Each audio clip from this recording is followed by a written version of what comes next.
இந்திய சராசரி வருமானம், தனிநபர் வருமானம் பார்த்தீங்கன்னா, ரூ. 1,14,000 இயர்லி அப்படின்னா, ரூ.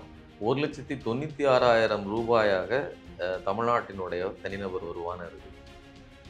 தனிநபர் வளர்ச்சி அப்படிங்கிறது நீங்க ஒட்டுமொத்த வளர்ச்சி, அதை தனிநபர்களுக்கு சராசரியா பார்த்தோம்னா இருக்கக்கூடியது.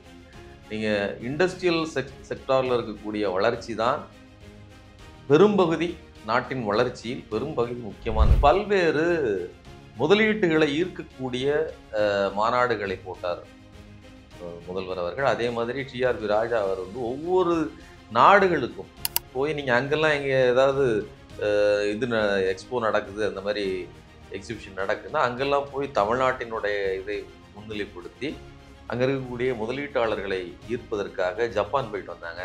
இப்படி பல்வேறு விஷயங்களை செய்கிறாங்க. அமெரிக்காவுக்கு முதல்வர் போயிருந்தார்.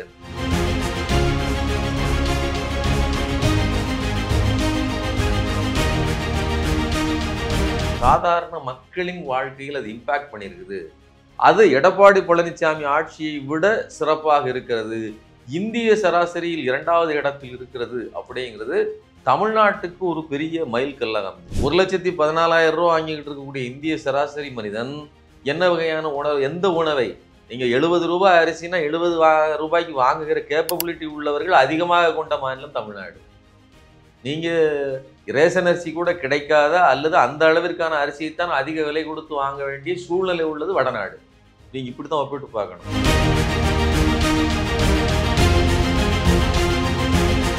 பெரும் தொகை கொடுத்து அதிகமான சப்சிடி கொடுத்து எங்க மாநிலத்துக்கு வாங்கன்னு தரன்னு, அதாவது காலை பிடித்து இழுக்காத குறையாக குஜராத்துக்கு ஒரு கம்பெனி இழுத்துட்டு போனதை சொந்த கூட்டணியில் இருக்கக்கூடிய கட்சிக்காரரே கேலி செய்தார். அதை வந்து டேட்டாவோட வந்து சொன்னார். தண்டவாளம் சரியில்லைன்னா அது வந்து தமிழ்நாட்டுக்கும் அப்படிதான். நீங்க தமிழ்நாட்டுக்கு கொடுக்க வேண்டிய கூடுதல் ரயில்களை கொடுக்கறது இல்லை. தமிழ்நாட்டுக்கு வருகிற தண்டவாளங்கள் மட்டும் ரொம்ப செப்பனிடப்பட்டு சிறப்பா இருக்குன்னு சொல்லலை. இங்க இருக்கிற ஆட்சி இருக்கிற கட்டமைப்புக்குள்ள சிறப்பா வச்சிருக்கே தவிர நாம் ஒட்டுமொத்த இந்தியாவுக்குள்ளதான் ஒரு பகுதியா இருக்கிறோம். அப்ப நஷ்டம் வரும்போது அந்த நஷ்டத்தை மக்கள் தலையில சுமத்திக்கங்கன்னு சொல்லி கையெழுத்து போட்டு கொடுத்தாச்சு. யாரு? எடப்பாடி பழனிசாமி ஆட்சியில. இப்ப ஏத்துறாங்கிறது வந்து அப்ப திமுக திட்டம் போட்டு ஏத்தல, அங்க இருக்கிற அழுத்தம். இன்னொன்னு, நீங்க ஏன் ஏத்தலைங்கிற கேள்வியை கேட்கிறதுன்னு செந்தில் பாலாஜி சொல்றாரு. கடிதங்கள் அவர் கையில இருக்குது, நான் காமிக்கிறாரு. இத்தனை முறை கடிதம் எழுதி ஏன் நீங்கள் இன்னும் எலக்ட்ரிசிட்டி பில்லை ஏத்தலைன்னு கேட்கக்கூடிய ஒன்றிய அரசு இருக்குது. அப்போ எலக்ட்ரிசிட்டி பில்லு ஏத்தப்படுதுன்னா அதுக்கு திமுக காரணம் இல்லை, பாஜக காரணம்.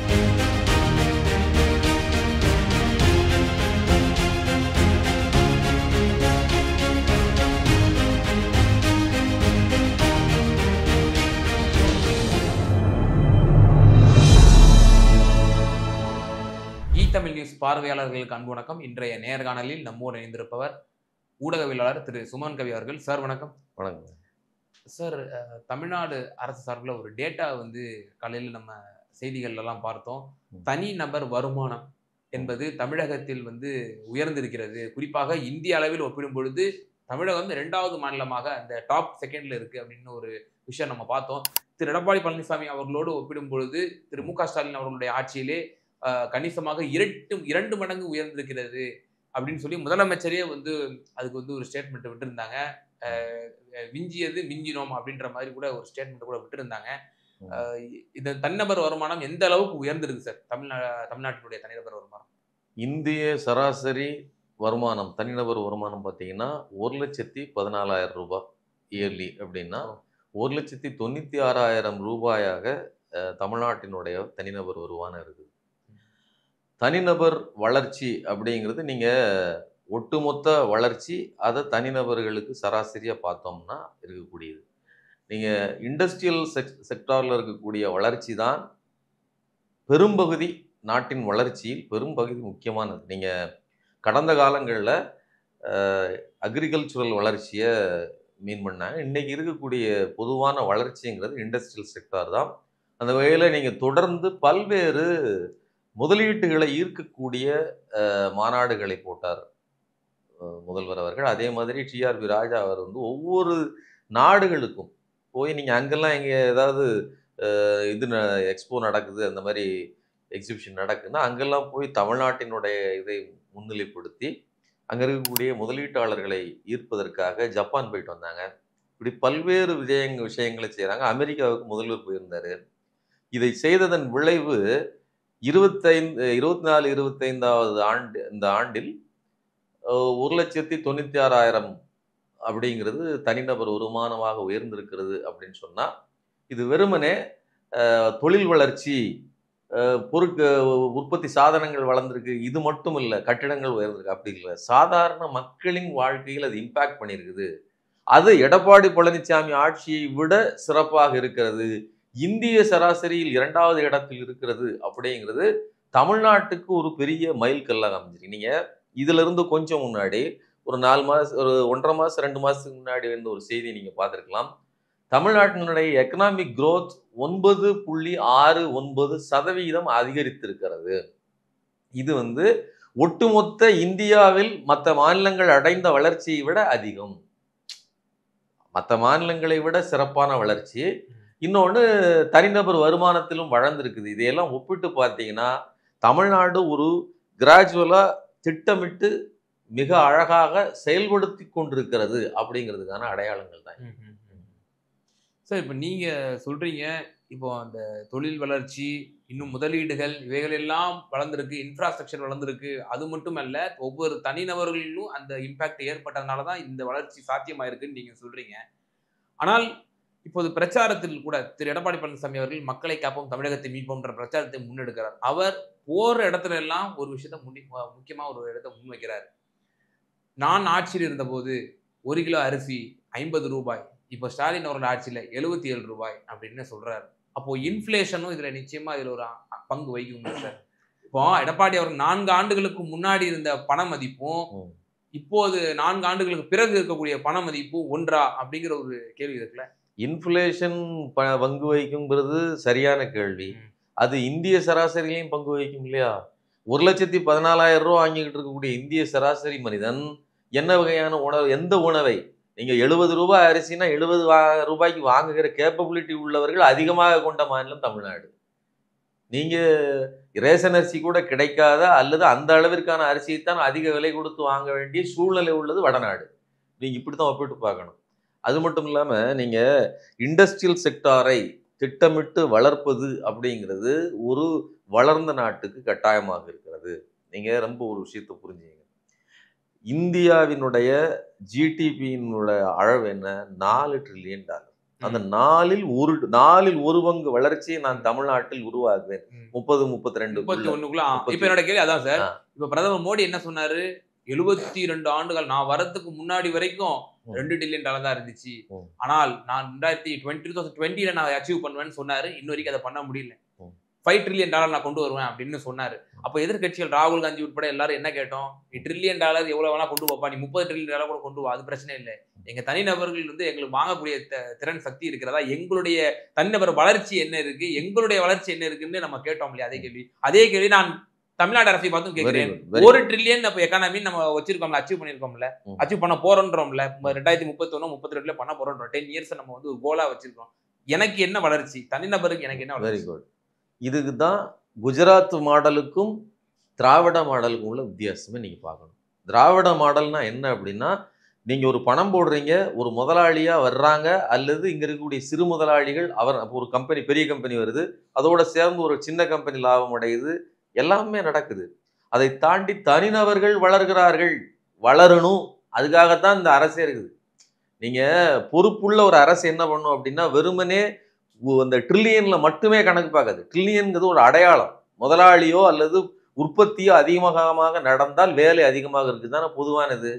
ஆனா நீங்க செமிகண்டக்டர் தயாரிக்கக்கூடிய மைக்ரோசிப் கம்பெனியை நீங்க இழுத்துட்டு போனீங்க, அதில் எந்த லாபமும் கிடையாது அப்படிங்கிறது உங்களுடைய கூட்டணியிலேயே இருந்த கர்நாடகாவின் முன்னாள் முதலமைச்சர் குமாரசாமி சொன்னார். நீங்க அதையெல்லாம் ஒப்பிட்டு பார்க்கணும். நீங்க பெரும் தொகை கொடுத்து, அதிகமான சப்சிடி கொடுத்து, எங்க மாநிலத்துக்கு வாங்கன்னு தரன்னு, அதாவது காலை பிடித்து இழுக்காத குறையாக குஜராத்துக்கு ஒரு கம்பெனியை இழுத்துட்டு போனதை சொந்த கூட்டணியில் இருக்கக்கூடிய கட்சிக்காரரே கேலி செய்தார். அதை டேட்டாவோட சொன்னார். ஏன்னா அவருக்கு அந்த விவகாரங்கள்ல கொஞ்சம் தெரியும். ஏன்னா இந்த ஃபாரின் இன்வெஸ்ட்மெண்ட்டுகள் எல்லாம் எப்படி உள்ளே அனுமதிக்க வேண்டும்ங்கிற அதில் அவருக்கு தெரியுங்கிறதுனால அதை சொன்னார். ஆனால் அதைத்தான் குஜராத் செய்தது. இப்ப நீங்க எண்ணிக்கைக்கு நான் அதிகமான ட்ரில்லியனை கொண்டு வந்துட்டேங்கிறது மட்டுமல்ல, மக்களுக்கு பறந்து போய் சேர்ந்திருக்குதா? நீங்க டைரக்ட் மணிங்கிறது ரொம்ப ரொம்ப முக்கியங்க. நீங்க பெண்களுக்கு ரூ. 1000 கொடுத்ததுன்னு ஒண்ணு இருக்குல்ல, அது எத்தனை திட்டங்கள் தீட்டி, எவ்வளவு உணவு பண்டம் எதை வேணாலும் நீங்க கொடுத்தாலும் சரி, எளிதில் மக்களுக்கு போய் சேராது. அதுல கையாடல் நடக்கும். நீங்க ராஜீவ்காந்தி அவர்களுடைய கதை ஒண்ணு ஆமா சொல்லுவாங்க.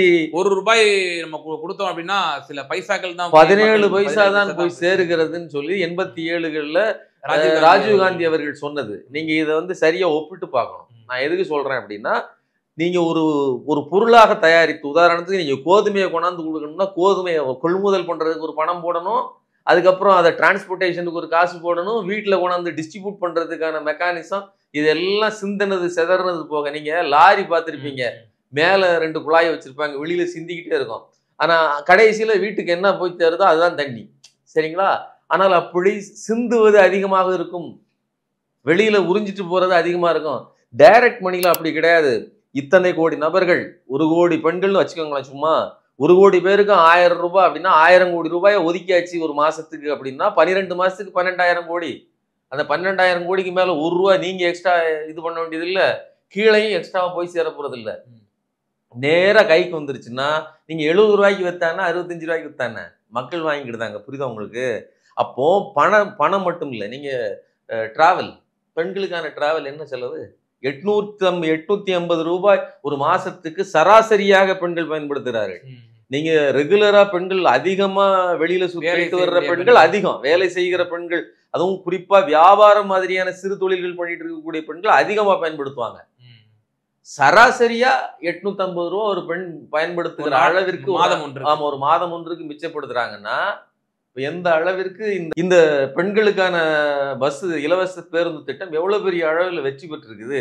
இப்படித்தான் நீங்க ரெண்டையும் பார்க்கணும். ஒரே பக்கத்துல $1 trillion இங்க உயர்த்திட்டாரு அப்படின்னு அதை மட்டுமே பெருமைப்படுவார். அது மோடி ஆட்சி. அது வந்து குஜராத் பனியா மாடல். இதுதான் திராவிட மாடல். ஓகே, இறுதியான ஒரே ஒரு கேள்வி சார். இப்போ நம்ம சொல்றோம் தனிநபர் வருமானம் உயர்ந்திருக்கு, வளர்ச்சியோட சேர்த்து தனிநபர் வளர்ச்சியும் வந்து இதை பொருத்தி பார்க்கணும் அப்படின்ற விஷயத்த நீங்க விளக்குனீங்க. ஆனால் எதிர்கட்சிகள் தொடர்ந்து விமர்சனங்கள் முன்வைக்கிறாங்க, வேலை வாய்ப்பு இல்லை அப்படிதான் தொடர்ந்து எடப்பாடி அவர்களும் வந்து விமர்சிச்சுட்டு வந்துட்டு இருக்காரு ஒவ்வொரு மேடைகள்லையும். இப்ப எனக்கு என்னன்னா, எதிர்கட்சியாக இருந்தபோது திராவிட முன்னேற்ற கழகமே கூறியிருந்திருது, வேலை வாய்ப்பு இல்லை இளைஞர்களுக்கு, ஸ்விக்கி சொமேட்டோ ஓட்டுறான், அவனுக்கு அந்த மாதிரி படிச்ச இன்ஜினியர்லாம் கூட அந்த மாதிரி வேலை செய்யக்கூடிய ஒரு நிலைமை தான் வந்திருக்கு அப்படின்னு சொல்லி, இதை மக்கள் உணர்கிறார்களா? தங்களுடைய இந்த தனிநபர் வருமானம் உயர்ந்திருக்கிறது என்று ஒரு சாமானியன் உணர்வானா அப்படிங்கிற ஒரு கேள்வி இருக்குல்ல. கண்டிப்பா. அதாவது நீங்க ஒரு மாற்றம்ங்கிறது எப்படி நடக்கு அப்படின்னா, ஒரு பெரிய வாளி நிறைய தண்ணி வச்சிருக்கீங்க, சொட்டு சொட்டா சொட்டு நீளத்தை விடுறீங்கன்னா அந்த கரைவு கொஞ்சம் கொஞ்சமா கீழே வந்து மாறும். ஒரு குறிப்பிட்ட காலகட்டத்தில் அந்த முழு தண்ணியும் அந்த நிறத்துக்கு மாறி இருக்கும். நீங்க மதவாதத்தை உள்ள இறக்கிக்கிட்டே இருக்கீங்க, மக்கள்கிட்ட வந்து எந்த ஒரு வளர்ச்சிக்கான திட்டங்களையும் பண்ணல, கோயில் கட்டுறீங்க, நீங்க இதெல்லாம் பண்றீங்கன்னா, அதாவது கோயில் அது சார்ந்தே போயிடுச்சுன்னா, சமீபத்தில் கூட உங்களுக்கு ஒரு விஷயம் தெரிஞ்சிருக்கும், 2 தண்டவாளங்களுக்கு இடையில் கல்யாணம் பண்ணி வச்சாங்க வடநாட்டுல. ஒரு தண்டவாளத்தை ஆணாகவும் இன்னொரு தண்டவாளத்தை பெண்ணாகங்கிறது 2 தண்டவாளத்துக்கு இடையில் இணை பிரியாமல், அது நீ சொல்லட்டாலுமே இணை பிரியாமல் இருக்கணும். உங்க ஆட்சி காலத்துல இணை பிரியுது, பிரச்சனை ஆகுதுன்னு தான் வந்து பிரச்சனையா. ஆனா அதையெல்லாம் வந்து தண்டவாளத்துக்கு கல்யாணம் பண்ணி வைக்கிறேன். நான் என்ன கேட்கிறேன், லட்சக்கணக்கான நபர்கள் வேலைக்கு எடுக்க வேண்டியது இருக்குது. அரசு வேலைக்கு, குறிப்பா ரயில்வே துறையில் பணியிடங்கள் 1 லட்சத்துக்கு 2 லட்சத்துக்கு மேலான நபர்களுக்கு பணியிடங்கள் நிரப்பப்படாமல் இருக்கிறது. அவர்களுக்கு வேலை கொடுத்தீங்கன்னா ஒழுங்கா இருக்கும் தண்டவாளம். விட்டுட்டு நீங்க வந்து மாலை ஓட்டு கல்யாணம் நடத்துனீங்கன்னா அப்படித்தான் இருக்கும். அதுதான் நீங்க நல்லா புரிஞ்சுக்க நான் சொல்ல வர்றதுக்கு. அப்போ ஒரு வளர்ச்சி என்பது திட்டமிட்டு அறிவுபூர்வமாக விஞ்ஞானபூர்வமாக நடக்குன்னா அதுக்கான மாற்றத்தை மக்கள் உணர்வார்கள். அதுக்கானதுதான் நீங்க ₹1,96,000 வந்து தனிநபர் வருமானம் அப்படிங்கிறது, அதுக்கான மாற்றத்தை. அதே இது நீங்க சராசரி தேசிய சராசரி எவ்வளவு இருக்கு, கண்டிப்பாக அதற்கான வலு. நீங்க அயோத்தி இருக்கக்கூடிய பகுதியில வந்து அவர்கள் தோற்று போனதற்கு பின்னணி என்ன இருக்குது, அங்க இருக்கக்கூடிய எக்கனாமிக் என்ன ரிசோர்ஸ் எங்களுக்கு உருவானிச்சுது, இதனால லாபம் என்ன, இந்த கோயிலை கட்டினீங்க, இதனால எங்களுக்கு என்ன லாபம்? கோயிலை கட்டினது மட்டும் இல்ல, அங்க விட்ட ஃப்ளைட்டுகள் எல்லாம் நிறுத்தியாச்சு. சரிங்களா? அப்போ மக்கள் அதை ஒரு பொருட்டாக ரசிக்கவில்லை. இது சரியா புரிஞ்சுக்கிடுவாங்க. மக்களுக்கு நேரடியா தெரியுங்க. உடனே தெரியட்டாலும் இந்த மாற்றம், இந்த அரசு செய்கிற மாற்றங்கள், பாஜக ஒன்றியத்தை எப்படி ஆண்டு கொண்டிருக்கிறது, தமிழ்நாட்டை எப்படி ஆண்டு, நீங்க இன்னொன்னு புரிஞ்சுக்கங்க. தண்டவாளம் சரியில்லைன்னா அது வந்து தமிழ்நாட்டுக்கும் அப்படித்தான். நீங்க தமிழ்நாட்டுக்கு கொடுக்க வேண்டிய கூடுதல் ரயில்களை கொடுக்கறது இல்ல. தமிழ்நாட்டுக்கு வருகிற தண்டவாளங்கள் மட்டும் ரொம்ப செப்பனிடப்பட்டு சிறப்பா இருக்குன்னு சொல்லல. இங்க இருக்கிற ஆட்சி இருக்கிற கட்டமைப்புக்குள்ள சிறப்பா வச்சிருக்கே தவிர, நாம் ஒட்டுமொத்த இந்தியாவுக்குள்ள ஒரு பகுதியா இருக்கிறோம். சோ அதனால உங்களோட பேச்சு எப்படி புரிஞ்சுக்கிறேன், ஒன்றிய அரசு தமிழகத்தை வஞ்சித்த நிலையிலும் கூட இருந்ததை வைத்து நம்ம சிறப்பா செஞ்சிருக்கிறோம் அப்படின்னு ஒரு விஷயம் சொல்லுங்க. அது வந்து இப்படி நம்ம புரிஞ்சுக்கலாம். நமக்கு ஒரு பாதகம் நடக்கு, நாம் ஒரு பெரிய கஷ்டத்துல கிடந்து வாழ்றோம்னா அதுக்கு பின்னணியில இந்த பாஜக ஒன்றிய அரசு இருக்குது. நமக்கு ஒரு நன்மை நடக்குது அப்படின்னா அதுக்கு பின்னணியில இந்த திமுக இருக்குன்னு நீங்க புரிஞ்சுக்கலாம். எளிமையா புரியுது. ஏன்னு கேளுங்க, சிம்பிளா சொல்றேன்.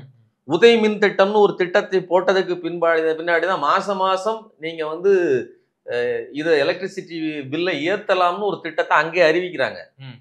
₹2 2.25 மின்சாரத்தை 7,000 ரூபாய்க்கு வாங்குறதுக்கான திட்டத்தை கையெழுத்து போட்டாச்சு ஆல்ரெடி.